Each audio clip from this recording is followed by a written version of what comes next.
క్రోధినామ సంవత్సరం ఉగాది మహోత్సవం సందర్భంగా జిల్లా కలెక్టరేట్ నందు ఘనంగా నిర్వహించిన పంచాంగ శ్రవణం కార్యక్రమంలో శ్రీ వెంకటేశ్వర వేద విశ్వవిద్యాలయం ఉపకులపతి ఆచార్య రాణి సదాశివమూర్తి మరియు జిల్లా రెవెన్యూ అధికారి పెంచల కిషోర్ సంయుక్తంగా మాట్లాడుతూ తిరుమల శ్రీ వెంకటేశ్వర స్వామి ఆశీస్సులతో జిల్లా అన్ని రంగాలలో అభివృద్ధి వైపు పోటీపడి ముందుకు సాగాలని, మన సనాతన సాంప్రదాయం విజ్ఞానం గొప్పదనాన్ని వారసత్వంగా మనం కొనసాగించాలని పేర్కొన్నారు. మంగళవారం ఉదయం స్థానిక కలెక్టరేట్ సమావేశ మందిరంలో పర్యాటక శాఖ వారి ఆధ్వర్యంలో ఏర్పాటు చేసిన ఉగాది మహోత్సవం పంచాంగ శ్రవణ కార్యక్రమం నిర్వహించగా శ్రీ వెంకటేశ్వర వేద విశ్వవిద్యాలయం ఉపకులపతి ఆచార్య రాణి సదాశివమూర్తి ముఖ్య అతిథిగా హాజరై మాట్లాడుతూ కొన్ని వేల లక్షల సంవత్సరాల కిందట పూర్వీకులు రాసిన వేద గ్రంథాలు నక్షత్ర గ్రహ సంచారాన్ని అనుసరించి సూర్యోదయ సూర్యాస్తమయం గ్రహణాలు మాసాలు వంటివి ఎంతో ఖచ్చితత్వంతో చెప్పగలిగేవారని, అది మన వేద విజ్ఞాన శాస్త్రం గొప్పతనమని తెలిపారు.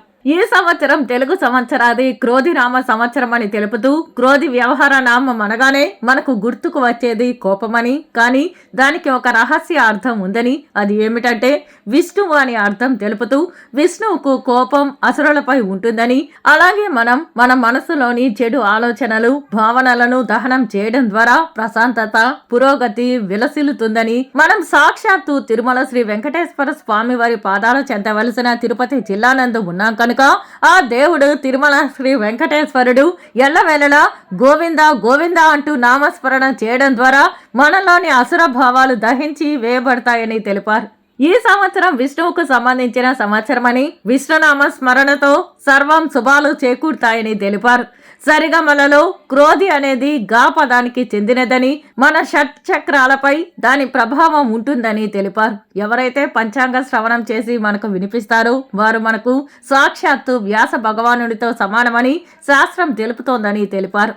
ఏ సంవత్సరం ఏ రోజున ప్రారంభమవుతుందో ఆ రోజు ఎవరు అధిపతి అయితే దాన్ని బట్టి ఆ సంవత్సరం అంతే ఆయనే అధిపతిగా ఉంటారని, మనకు మంగళవారం రోజున తెలుగు సంవత్సరం ప్రారంభమైందని, దీనికి అధిపతి కుజుడు మంగళకారుడని తెలిపారు. జిల్లా రెవెన్యూ అధికారి పెంచల కిషోర్ మాట్లాడుతూ ఎంతో చక్కగా పంచాంగ శ్రవణం కార్యక్రమంలో శ్రీ వెంకటేశ్వర వేద విశ్వవిద్యాలయం ఉపకులపతి వారు వచ్చి ముఖ్య అతిథిగా పాల్గొని తమ అమూల్య సందేశం పంచాంగ శ్రవణం అందించడం సంతోషమని తెలిపారు.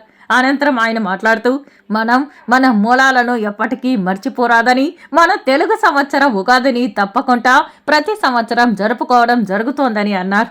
చాలా కాలం కిందట టెక్నాలజీ అందుబాటులో లేని సమయంలోనే మన పూర్వీకులు సనాతన ధర్మం వేదానుసారం కాలగమనాన్ని, సూర్యోదయం సూర్యాస్తమయాలను ఎంతో ఖచ్చితంగా తెలుసుకోగలిగే గొప్ప జ్ఞానం కలవారని, అందుకే మన సాంప్రదాయాలను వారసత్వాన్ని మనం కొనసాగించాలని ఈ సందర్భంగా వారు కోరారు.